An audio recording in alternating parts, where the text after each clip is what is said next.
नमस्कार बच्चों। हाल ही में एक सूचना आपको देखने को मिली होगी कि सीसीपीए ने कुछ कोचिंगों के ऊपर जुर्माना लगाया और बहुत सारे कोचिंग्स को नोटिस दिया।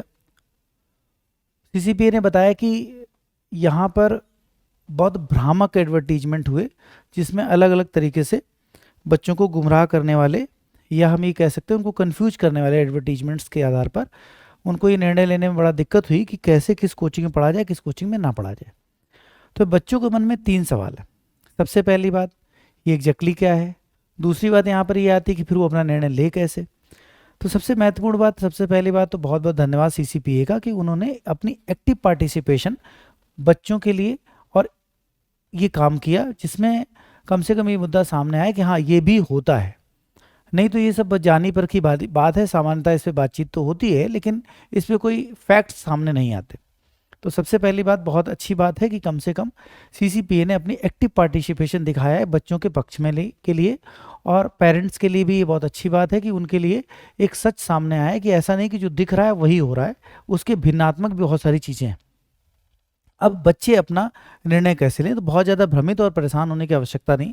रियलिटी तो पहली बार साफ साफ दिखती है, थोड़े समय बाद समझ में आ जाती है, लेकिन तब तक समय और पैसा बर्बाद हो चुका होता है। महत्वपूर्ण बात यह है कि चलो ठीक है, कोचिंग महंगी है, आपने अफोर्ड भी कर लिया, लेकिन उसके साथ साथ इम्पॉर्टेंट ये हो गया कि आपका जो समय था वो तो निकल गया।